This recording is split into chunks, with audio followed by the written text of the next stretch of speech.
Now I would like to show some photographs, a rather poor and paltry collection of photographs taken during the war, indeed during the European campaign. For example, on this page, the two photographs were taken apparently at the place I called Saint-Geneviève, if you remember, the hill between Nancy and Metz, where we stalled for about 6 weeks. It says here November 1944. The names of the people. These are just members of our detail, of our observer group.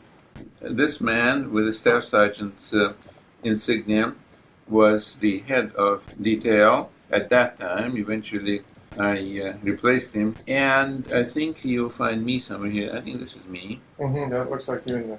Yeah, and I may be even in here, no? Let me see. That's harder to tell. Yeah, it doesn't matter. You know what they look like. Mm-hmm.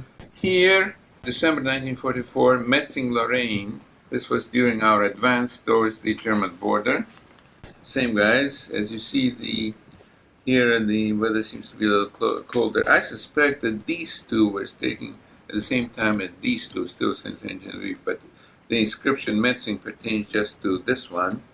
Well, this I think is also at Saint Genevieve, because it's not cold enough to be in December. Everybody's not too warmly dressed yet. Mm-hmm. And this fellow here is Vinnie Coletti, the one who always drove while sleeping. Oh, yeah. I'm not sure he was awake when the photo was taken. And the one on his right is Charlie Constantine, who through most of the European campaign was my tent mate, pup tent mate. Okay. A Greek fellow from Manhattan with a very dry sense of humor and very streetwise at that.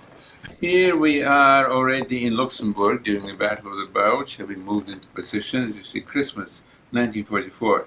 Now you see that, or you may not be able to see, that the sky is clear. As you recall, the Battle of the Bulge was prepared and started by the Germans under the cover of overcast sky, and they had the good luck for about 10 days to have it overcast, so that the Allied air superiority was of no help. But on the morning of Christmas Day, the sky suddenly cleared, and a most remarkable sight, I think Joe knows about it, a most remarkable sight was presented to us, beginning with early dawn. Flying over our positions, there were hundreds and hundreds and thousands of bombers who were waiting for this moment to go out and bombard the German transportation nodes and lines of communication and so on and so forth. Indeed, by noon, the sky was overcast again from the accumulated contrails of these bombers. It was really quite a sight. This young lady was Muriel Shelley. She was the young lady I dated occasionally before I left for the army. We corresponded a while. Is she San Francisco? No, she was from San Diego, but she was a student at Berkeley. About a year, I think, after me, or maybe 2 years. Lived in a sorority house, and was a very fine girl, but we didn't have too close a relationship. In part deliberate, because I was not ready for too close a relationship. And then she wrote me a few times to me a picture. And then shortly thereafter I got another letter, another picture where she was with a young man, announcing that she had just married that young man. And I sent her my best wishes, etc. And indeed she did very well. She's the one, John may remember, she's the one that for a while was state chairman of the League of Women's Voters. And here we have already March 45, it's in Rheinhessen, meaning on the west bank of Rhine below the Moselle River, already in the spring. This was our 3/4 ton truck that our detail used to travel between observation points and the battery. Did Vinny drove? No, Vinny usually drove the Jeep, but we had this in the Jeep. It's just, let me just scan some of these other photos on this They're page. not particularly interesting at all, unfortunately, very small. It's okay, they come up quite clearly on the... They do? Let me just take a quick scan of, so we see them. And here you see the rounds, the shells of the long tones, 155 millimeter guns lying on the ground. They're pretty heavy. And here you see one of those in a traveling position with the barrel lowered. I have not yet mentioned, or at least not stressed, that in this outfit, 731st Field Artillery, Battery 8, these were nearly all New Yorkers, except for the non-coms who were from the Iowa National Guard at the loss how to deal with the New York crew. And very many of them, in fact, were Italian. Italians, I think, were the most common. Jews were second common, and you had Greeks and everything else. These names, of course, mean nothing to anybody except me, and by now I'm afraid many of them mean nothing to me. This is one of those Caterpillar tractors that pulled our guns, one to a tractor. This is the front of it. Here are some more of those shells. And here is a fellow named McIntyre from New York. Yes, there was quite a few Irish, I didn't mention them, who was our observer, flying the observation Piper Cub. Now, he never did get shot up, but he was absolutely crazy, like two-thirds of other New Yorkers. And actually crazy enough at one point to kill a man while horsing around with the gun. In fact, in our battery, Kill one of our own. One of your own. In our battery, we had 2 men killed by the enemy and 3 men killed by our own. By your own in what way? Horsing around. You're kidding. Yeah. Those guys were inveterate horses around. Was it Horsing fighting or around just with really weapons. playing? Not fighting with each other, just careless with weapons and pretending you're firing and hitting somebody else. And 3 men were killed. Yeah. And he's the one that killed one of them. Yeah, there were consequences. Yeah. Now here we are on VE Day, Winterberg, Czechoslovakia, in the Sudetenland. Winterberg is the German name. Wimperk is the Czech name. And again, our guys. You see here, guys horsing around. The guys are swinging an axe for some reason. God knows why. The one was killed not horsing around. One turned out to be a somnambulist, a night walker. He ran into one of our own guards. It was dark night and close to the enemy and so on. The guard hailed him, who goes there and so on. Password. And the guy didn't respond and kept approaching him. So the guard did what he was supposed to do. He shot. And he killed him. Such is life. Well, some more of this Winterberg and so on. This was the house that we commandeered to stay in. Here is our gun in somewhat different position. So this was already in Czechoslovakia, but the German part of Czechoslovakia. However, since the population there was German and very long-faced on VE Day, we decided we'll go another few miles into the Czech part. Perhaps we will find some smiling faces, and indeed, as you see, we did. In a Czech town called Bohumilice, which is a good Czech word, Bohumilice, and here you see a few smiling faces. And then we moved to a lovely spot called Horné Vltavice in Czechoslovakia. That means Upper Vltava country. Vltava, known also as Moldau in the west, is the river that flows through Prague, but this was at its beginnings in the mountains. And it was a very beautiful place, as we shall see, I think, in a moment. Here we're just in some kind of farmhouse.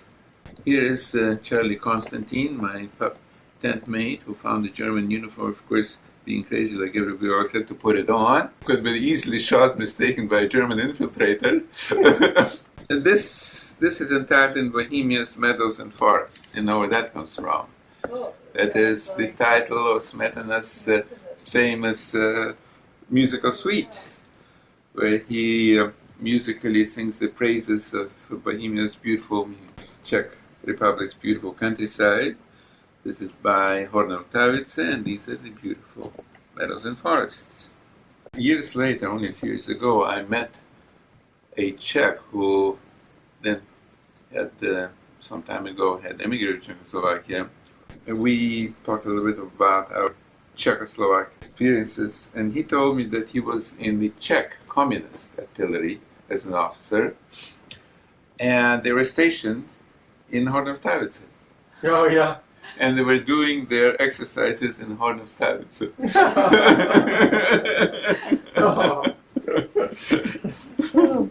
So we had a lot in common. Yeah, no kidding.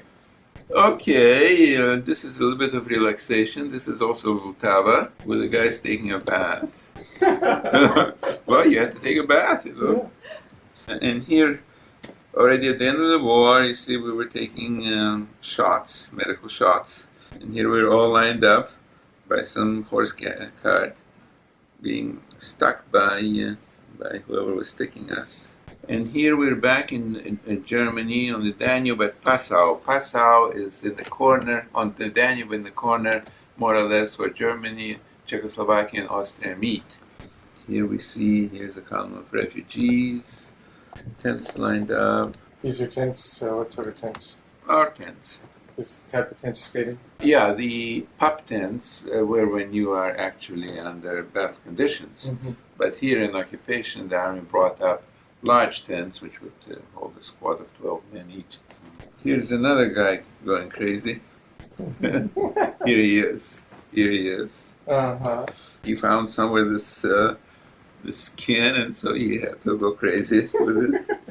Here's a Red Cross truck bringing books and stuff and a couple of American female faces. Mm. And here is my girlfriend with her newly acquired husband. Mm. And here again, in occupation duty in Germany, in the fields. Actually, it was nothing.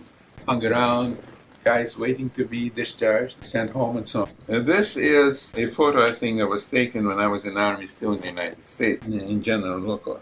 Like a civilian in uniform rather than like a seasoned soldier. Hmm. In occupation duty, of course, we got leave and we were taken to all kinds of rest and relaxation in touristy places. One of them was a very beautiful lake in the German Alps called Königssee, the Royal Sea, a town called Berchtesgaden, and it was outside of Berchtesgaden that Hitler, way up on top of the mountain, had his eagle's nest, up which we drove. Oh, you went up there? Yeah, in a Jeep. You were about to ask whether Vinny drove us. Oh, no, I didn't. No, Vinny didn't drive us, but we had a real scare. It was a very narrow and steep road, snaking its way on a very steep side of a mountain. And at one point, we came awfully close to the precipice. Ooh. Not because somebody was asleep. Well, here I am. Here is the view from up above, I guess. Now, you see, by that time, many of us were transferred to the 974th Field Artillery, Battery C. That was my confusion before, because 731st was either disbanded or sent home. But by that time, you see, there was a complete reshuffling of personnel. These became sort of transportation units, too. And then for just a very short time, I also was in a tank unit, temporarily in the 4th Armored Division. And in September 1945, I was given a furlough to England.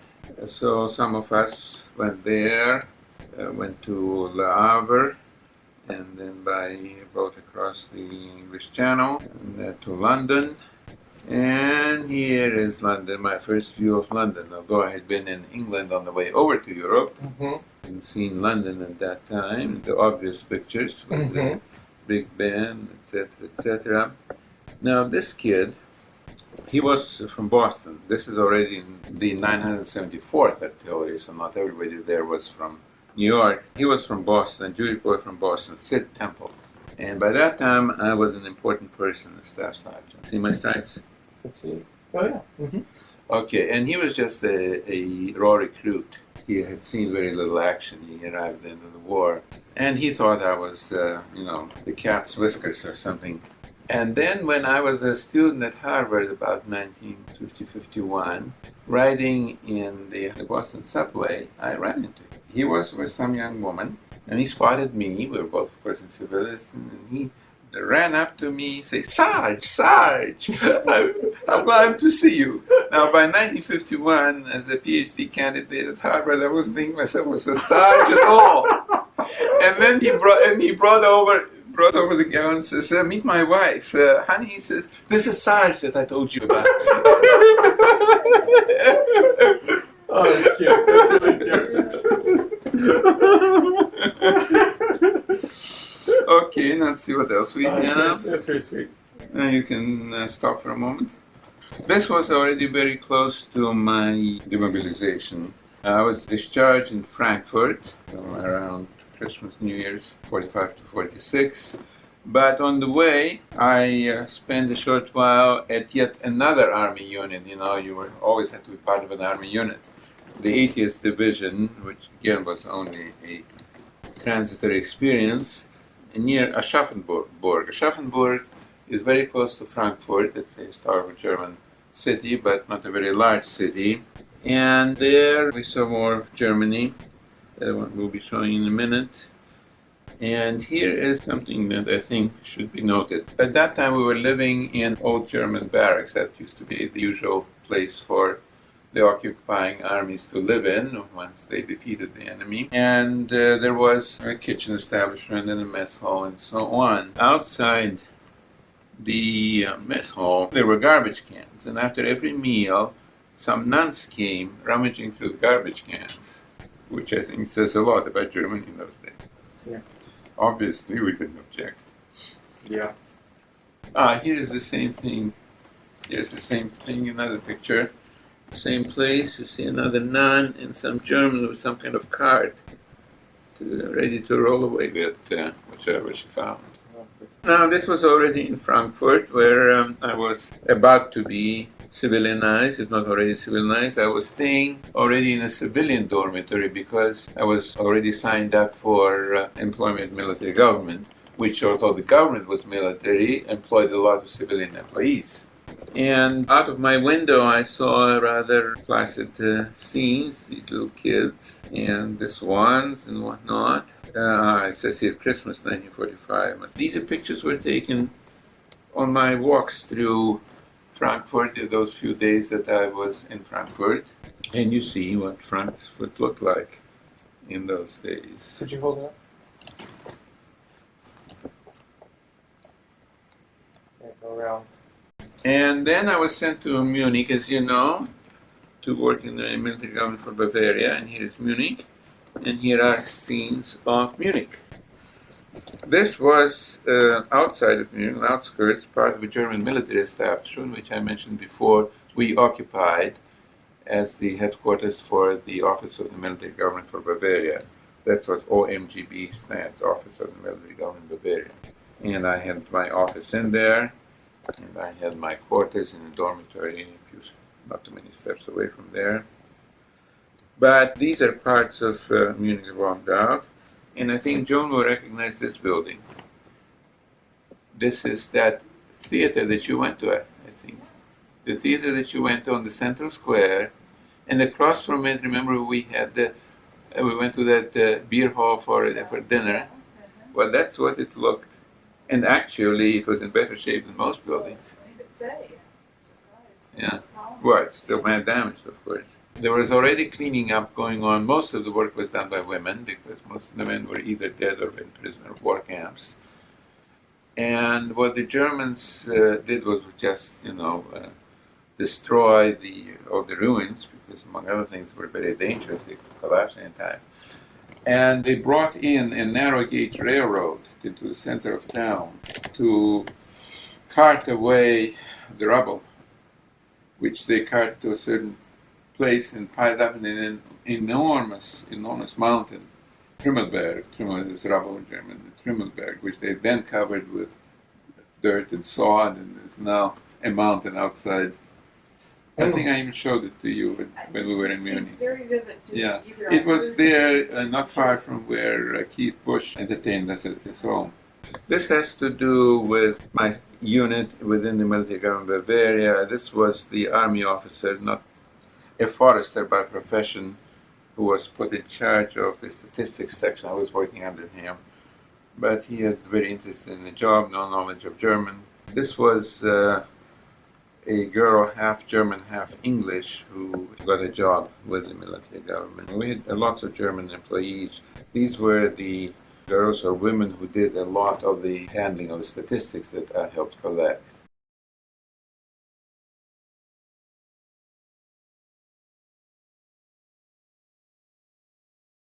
What was it like working with the Germans after the war? The German population, were they cooperative, easygoing? Were they accepting?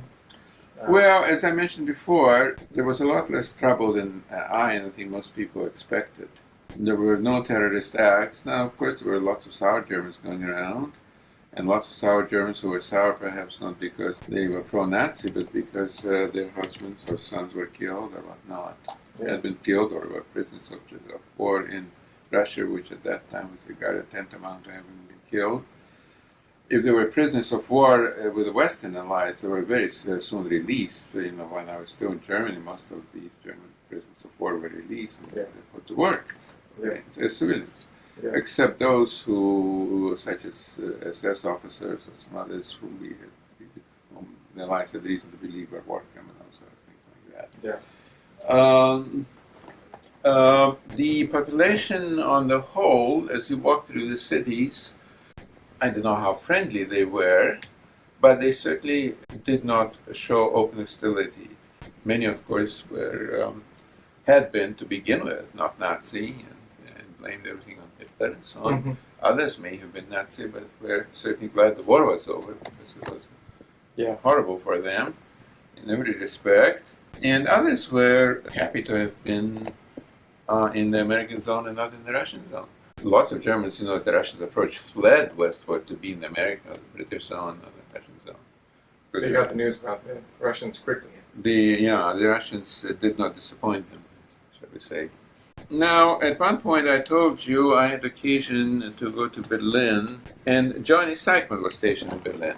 Oh, really? And there he is. So I was able to look him up. He was trained in coast artillery.